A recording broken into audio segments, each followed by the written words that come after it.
Buenos días, buenas tardes, buenas noches. El día de hoy quiero compartir este video después de asistir a algunas posadas en este año 2025 y que creo que me parece interesante tratar porque a veces nosotros hacemos cosas dentro de la iglesia y no sabemos el por qué se hacen, ni de dónde se originan, ni cómo se originan.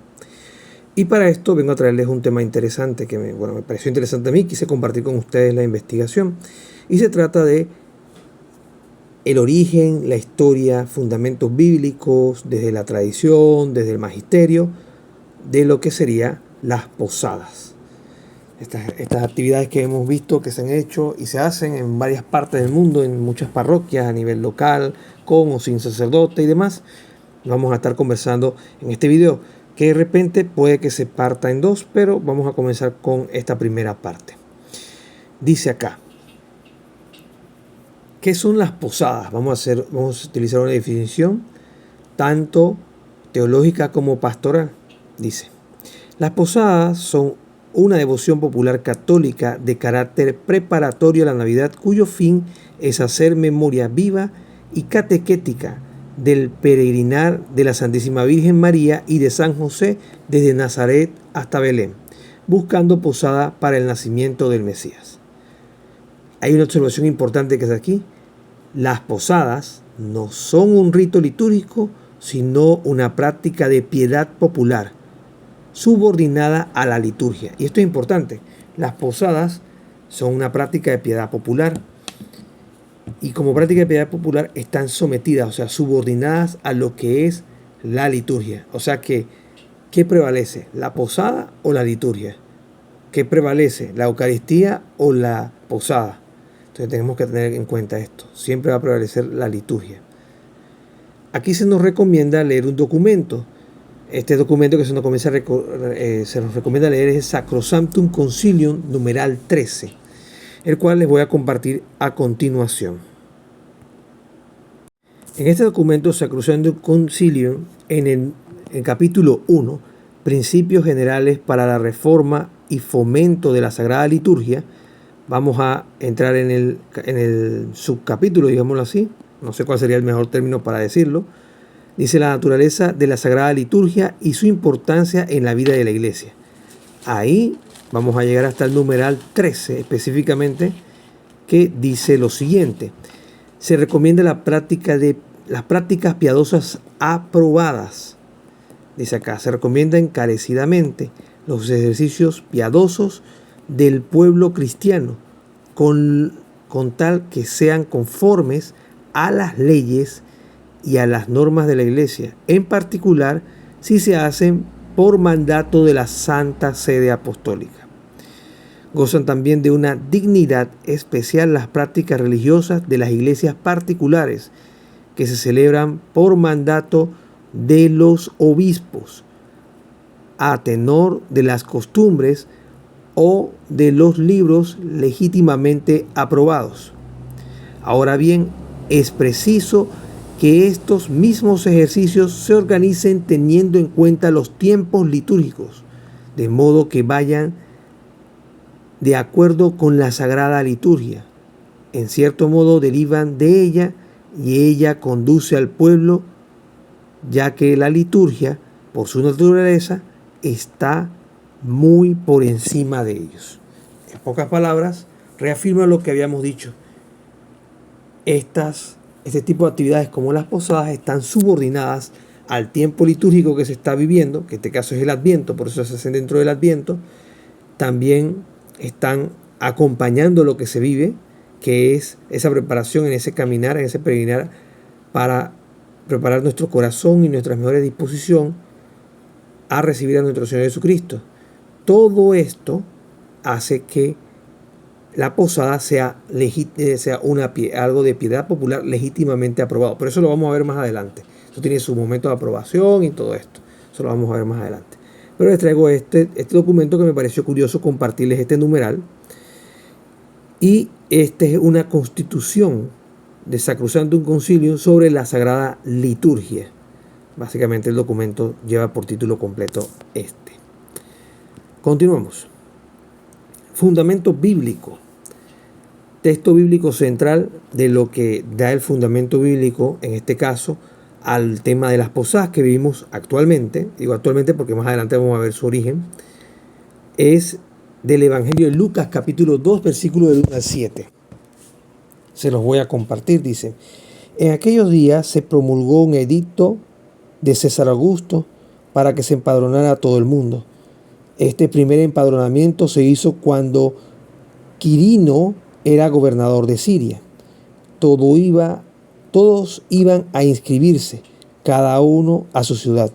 José, como era de la casa y familia de David, subió desde Nazaret a la ciudad de Galilea, en este caso a la ciudad de David, llamada Belén, en Judea, para empadronarse con María su esposa, que estaba encinta, y cuando ellos se encontraban allí, le llegó la hora del parto, y dio a luz a su hijo primogénito, lo envolvió en pañales y lo recostó en un pesebre porque no había lugar para ellos en el aposento. Palabra del Señor. Gloria a ti, Señor Jesús. Ahora vamos a analizar los elementos bíblicos que sustentan esta devoción a partir de este texto. Aunque el Evangelio no describe explícitamente la búsqueda repetida de posada, sí establece tres elementos esenciales. Viaje real y concreto, específicamente en Lucas capítulo 2, versículo 4. Dice: José, como era de la casa y familia de David, subió desde Nazaret, ciudad de Galilea, a la ciudad de David llamada Belén en Judea. O sea que habla que él estaba en un sitio y debía trasladarse a otro. Condición humilde y vulnerable se destaca en Lucas capítulo 2, versículos 6 al 7. En este caso son los dos últimos versículos. Me voy a centrar únicamente en el último. Dice: y dio a luz a su hijo primogénito, lo envolvió en pañales y lo recostó en un pesebre, porque no había lugar para ellos en el aposento. Estableciendo estos dos puntos de referencia, sabemos que entonces él nace en un establo, en una gruta, también le llaman la gruta de Belén, porque realmente es así, nació en una gruta, o sea, en un hueco que estaba cerca donde guardaban los animales. Por eso que era un establo. Muchos lo asociamos con un establo como lo que conocemos hoy en día, pero realmente era un hueco, en una gruta, en una montañita, donde ahí ponían a dormir los animales. Y por eso ponen al niño y la Santísima Virgen le prepara un pesebre para recibirlo junto con San José. Entonces, estos dos puntos de partida nos dan ese motor que debería o debe mover a todas las posadas que hagamos de ahora en adelante, ¿no? También hay una parte que menciona acá sobre la rechaza y la falta de acogida. Y esta se destaca específicamente en el versículo, en la parte del versículo 7 al final, porque no había lugar para ellos en el aposento. Recordemos que había un censo, la ciudad estaba llena, ellos llegan, son forasteros, buscan dónde quedarse, nadie los recibe. Todo esto se deduce a partir de, sabiendo la condición que hablaba en el versículo, en este caso, del 1 y el 2, que habla del censo que se había solicitado, que todo el mundo tenía que ir a empadronarse a su lugar de origen o de nacimiento. Sabemos que la ciudad iba a estar colapsada. Históricamente eso también se puede sustentar. Y también lo vemos así porque cuando María da luz al Salvador del mundo, lo da en un establo, lo da en un pesebre, lo da en una gruta, para ser más claro, una gruta donde guardaban los animales. Entonces no había lugar. Por eso es que hablamos que había falta de lugar para ellos. De esta lectura, de estos tres puntos que le acabo de comentar, se desprende lo que más o menos se hacen las actividades de la posada. Pedir posada, ir caminando en peregrinación, por eso que salimos de un punto distante y vamos cantando villancicos, etcétera, etcétera, etcétera. Continuamos. La piedad popular no inventó un hecho, sino que medita, dramatiza y catequiza una verdad bíblica real. Esto es importante reconocerlo. O sea, no inventa nada de lo que hacemos, sino que ejercitamos por medio de la meditación, la dramatización, y esa dramatización nos conduce a un acto de catequesis, lo que la Sagrada Escritura nos deja de entrever en este texto que nos cita acá de referencia de Lucas capítulo 2, versículo del 1 al 7. Dice acá, las posadas es un método coherente con la pedagogía bíblica. En este caso, recordándonos esa parte, recordándonos que es un método que permite transmitir una verdad de fe de una manera muy sencilla, sin tantos tecnicismos ni términos elevados, de que Jesús, dentro del vientre de la Santísima Virgen, junto a San José, peregrinaron, llegaron a un lugar, no encontraron posada y tuvieron que ser recibidos por un casero que les dio lo único que les quedaba, que era el establo donde guardaba los animales. Pasemos ahora entonces a la parte del desarrollo en la Sagrada Tradición. Y uso el término desarrollo porque no se ancla específicamente en la Sagrada Tradición, sino en el desarrollo de la misma a lo largo del tiempo.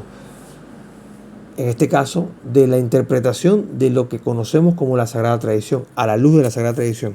Y en este caso nos vamos a centrar en la tradición patrística. En este caso específico, hablamos de los padres de la Iglesia. En este caso vamos a citar a 3 grandes padres de la Iglesia. Empezamos con San Gregorio de Nacianceno, pues, nombres que me cuestan decir. Él cita la siguiente frase: Cristo nace fuera para acoger a todos. Y esto haciendo referencia a que nuestro Señor Jesucristo nace afuera en un pesebre humilde en medio de ciertas condiciones que no eran las más favorables ni siquiera para la época, pero Él nace de esta forma dando un ejemplo de que Él está abierto a todos. San Ambrosio también dice: la pobreza del pesebre revela la riqueza de la redención. Ver a nuestro Señor Jesucristo nacer tan pobre muestra que lo material no es lo importante, sino que lo más importante es la riqueza que nos trae por medio de la redención, por medio de ese plan de salvación que Él tiene para cada uno de nosotros. Y al final citamos ahora a San Agustín. Dice: el rechazo del mundo prepara la acogida del corazón del creyente. El rechazo del mundo prepara la acogida del corazón del creyente. Al igual, esto haciendo una analogía con la gruta de Belén donde nace el niño Dios. Se los explico. El rechazo del mundo por Cristo prepara nuestros corazones, que es esa gruta, para recibirlo a Él.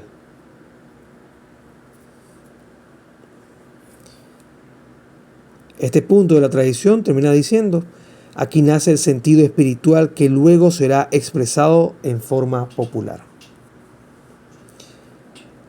Ahora pasemos un poco más adelante. Estos 2 puntos que estamos tratando es un desarrollo de la Sagrada Tradición con T mayúscula, por lo cual no son tradición con T mayúscula, son tradición que se mantiene escrita, que muchos padres, en este caso por mencionar estos 3, han hablado con respecto al nacimiento de Jesús.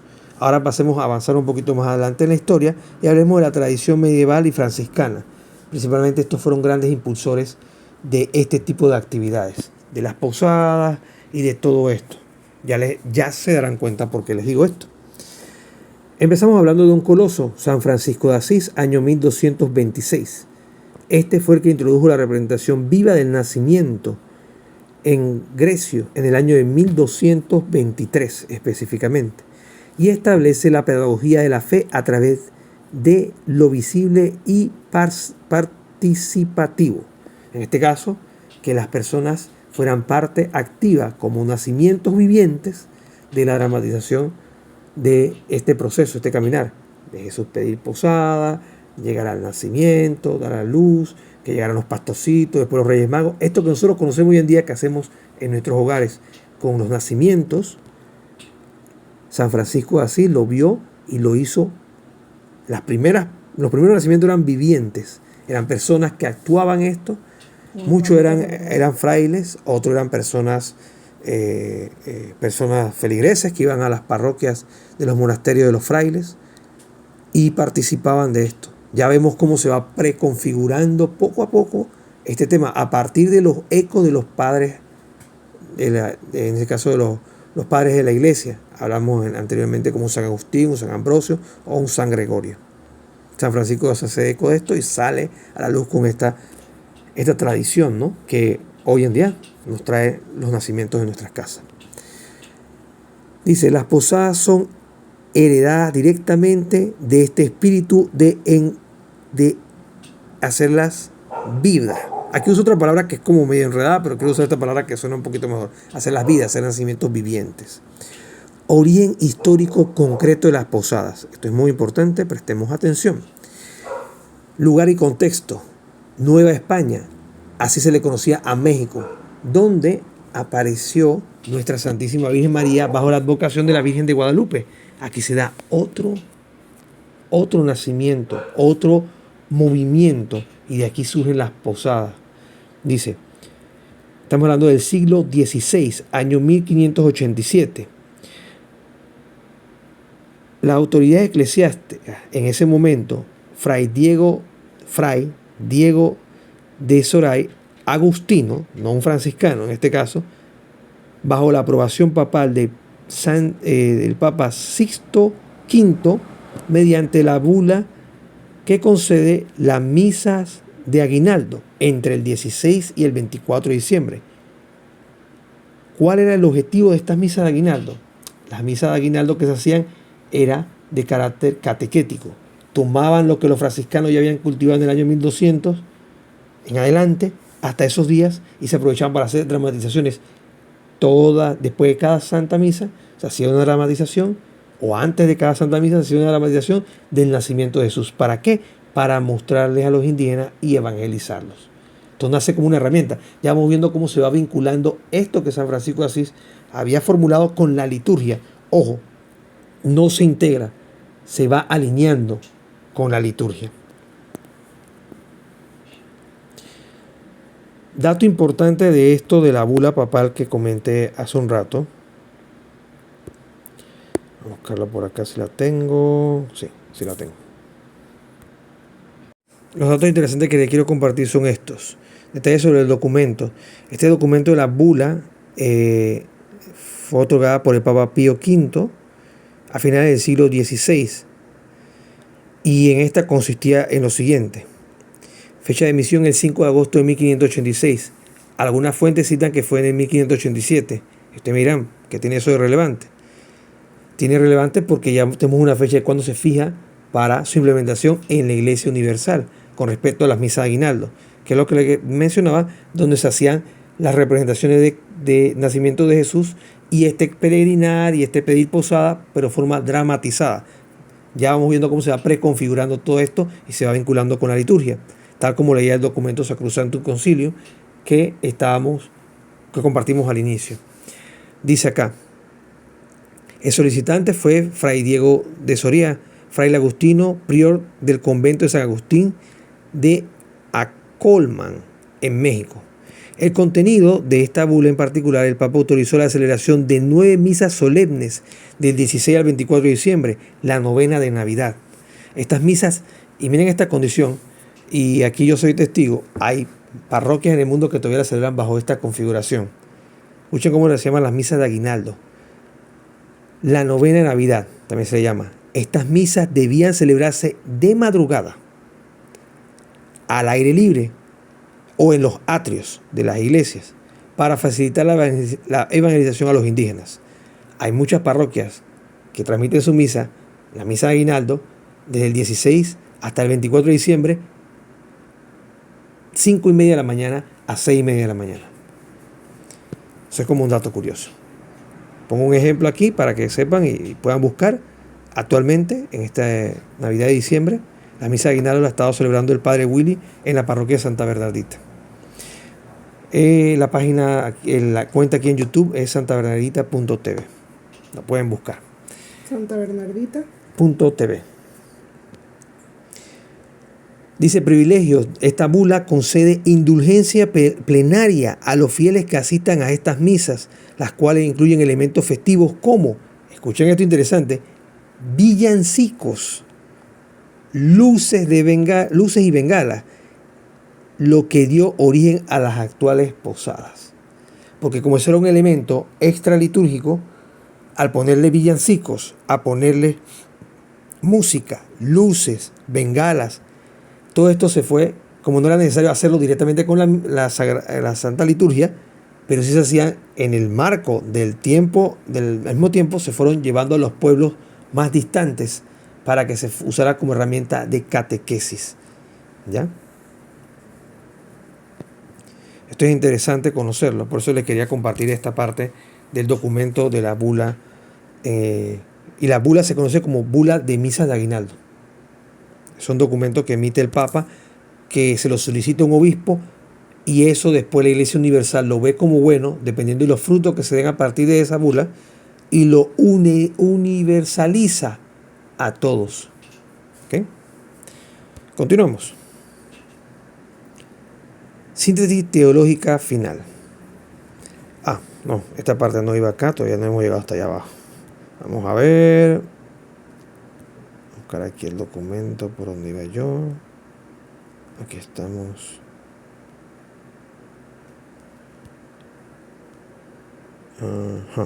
Continuamos. Finalidad pastoral. Original de las posadas. Evangelizar a los pueblos recién convertidos. Recordemos que nace en México y se usa como herramienta catequética. ¿Qué buscaba enseñar? La encarnación de Cristo, la hospitalidad cristiana y la esperanza activa del Mesías. La espera activa del Mesías. Y esta introducía también el tema o el concepto que muchos habrán escuchado de la parucía y también de la segunda venida de Cristo.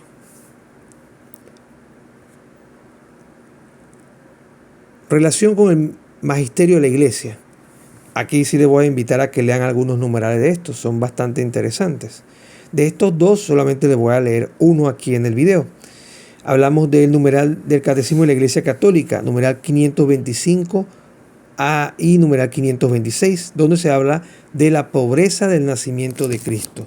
Esto haciéndonos eco del magisterio utilizando el Catecismo de la Iglesia Católica.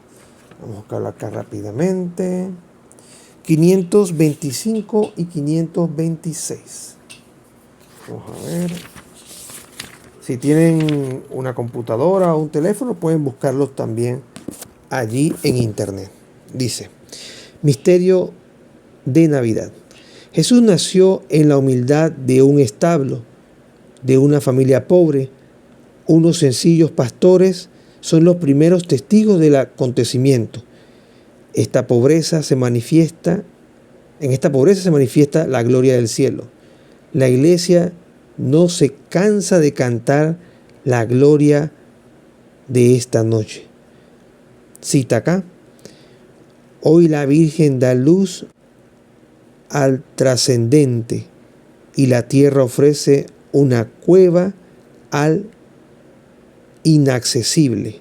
Los ángeles y los pastores le alaban, los magos caminan con la estrella, porque ha nacido por nosotros, niño pequeñito, el Dios eterno.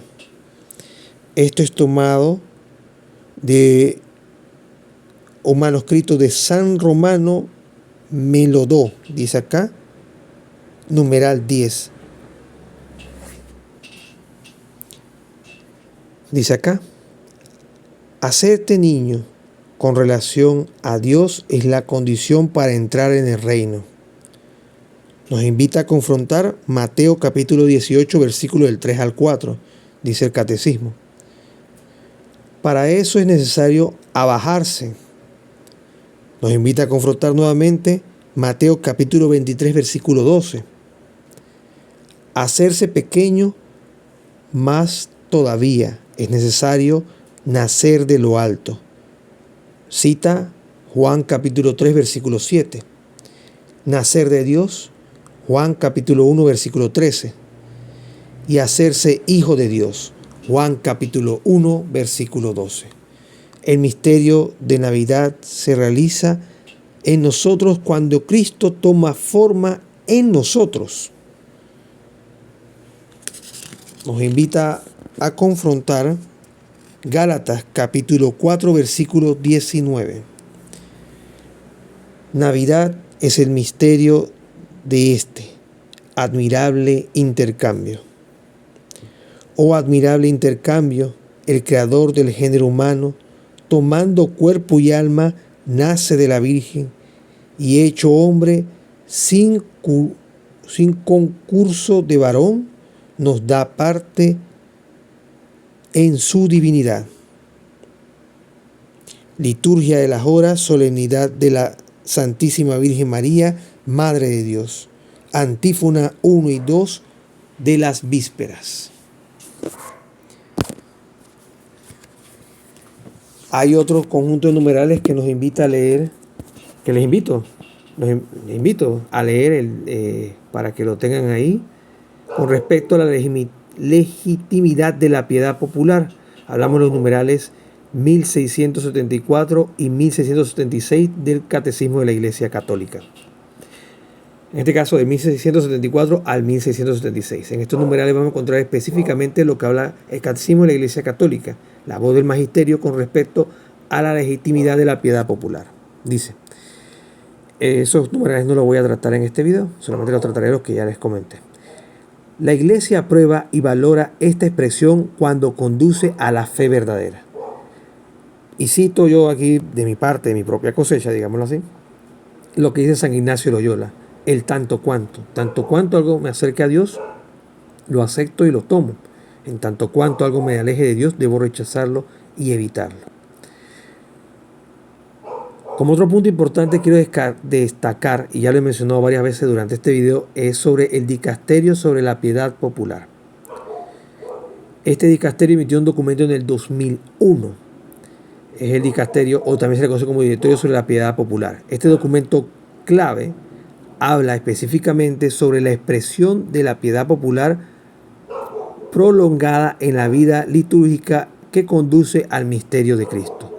Este documento, bajo un marco de ciertos numerales, son varios, se los mencionaré ahora en breve, legitimiza las posadas, su utilidad y que deben conservar su contenido cristológico. Las posadas no pueden ser la posada de María, no puede ser la posada de José, no puede ser la posada de los pastorcitos, es la posada y de ningún santo, es la posada de Cristo, debe mantener su contenido cristológico.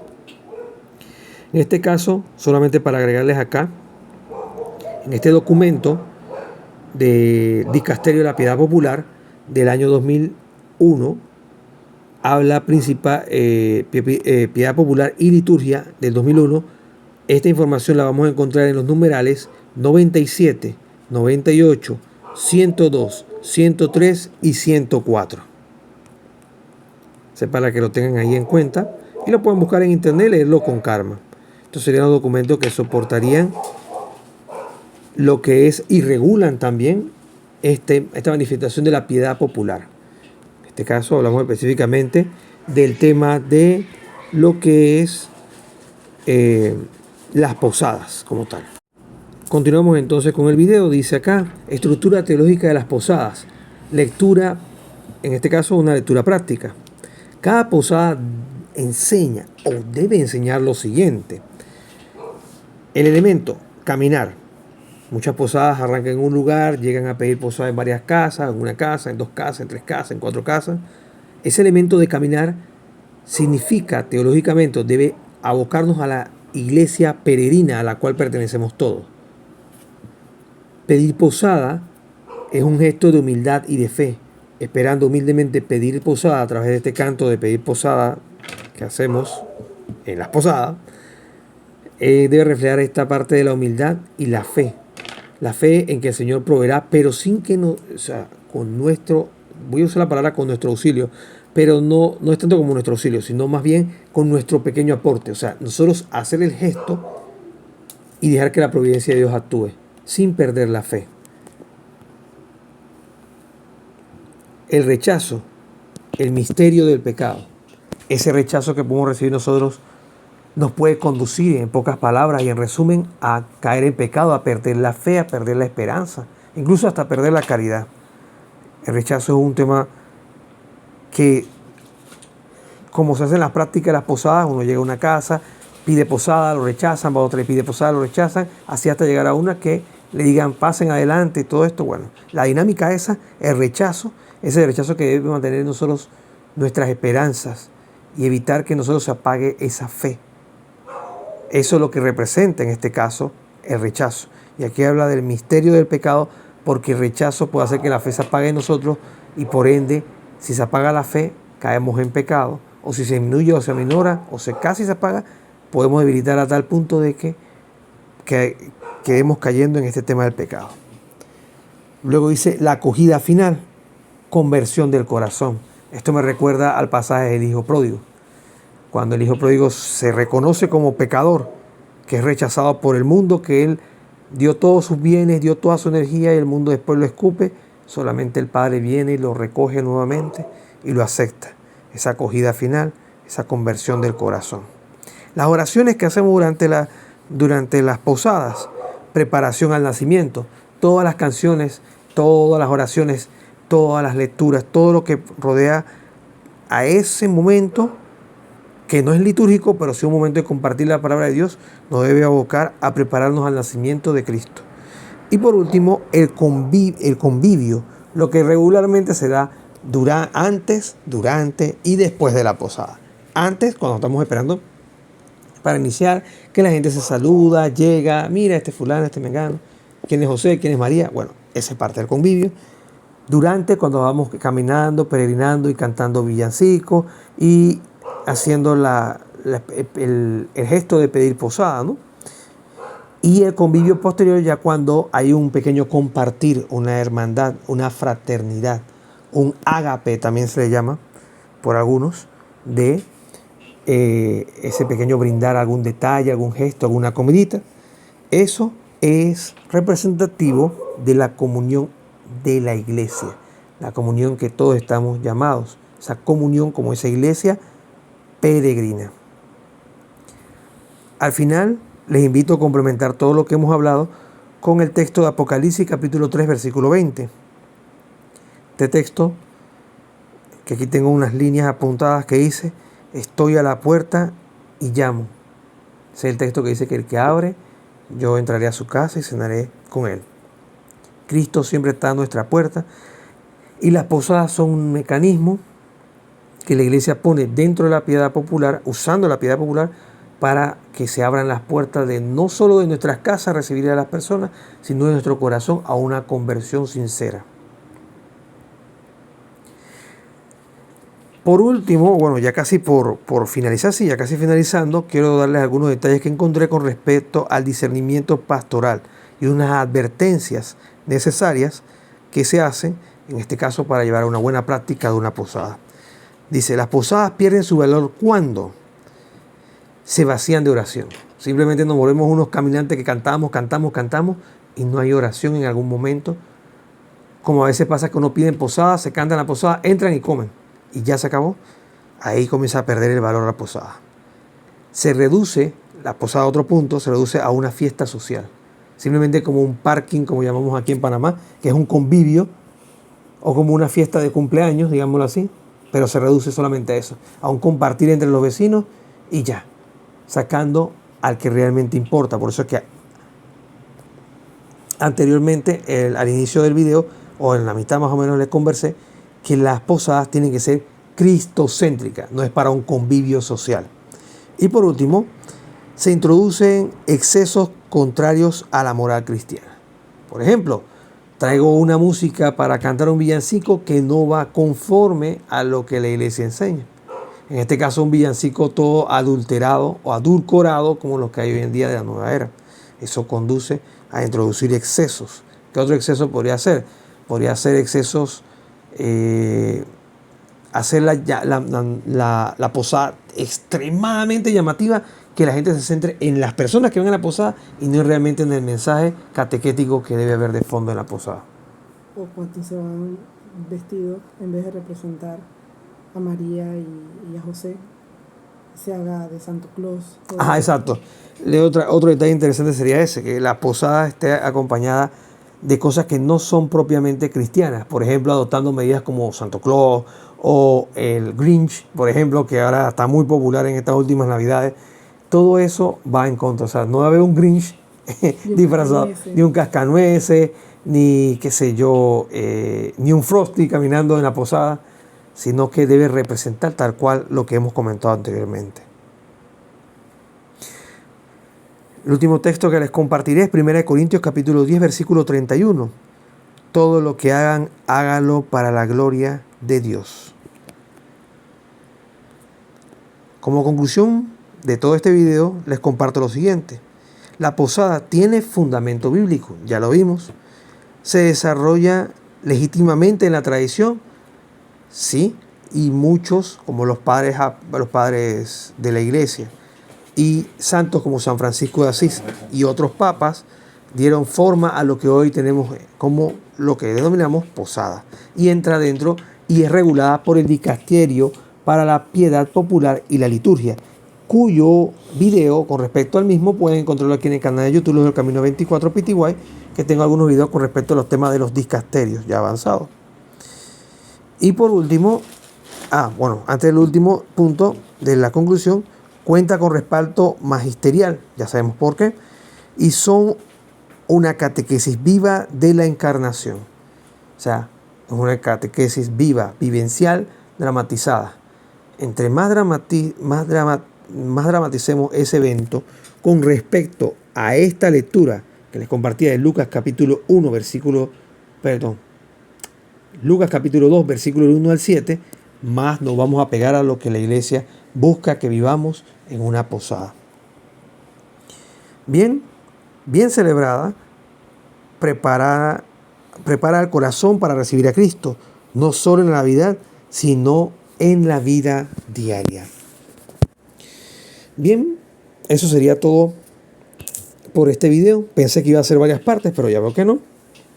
Todo se pudo desarrollar con normalidad. Les invito a leer los numerales que les propuse, tanto del documento del Dicasterio para la Piedad Popular y la Liturgia, como del Catecismo de la Iglesia Católica, que ya lo mencioné en este video. Así que terminemos con 3 oraciones muy representativas: un Padre Nuestro, un Ave María y un Gloria. En el nombre del Padre, del Hijo y del Espíritu Santo. Amén.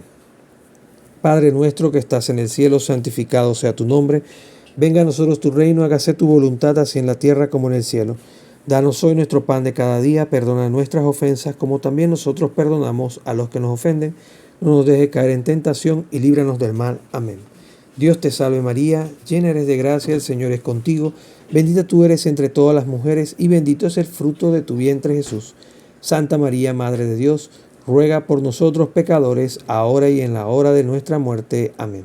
Gloria al Padre, al Hijo y al Espíritu Santo, como era en el principio, ahora y siempre, por los siglos de los siglos. Amén. En el nombre del Padre, del Hijo y del Espíritu Santo. Amén. Saludos.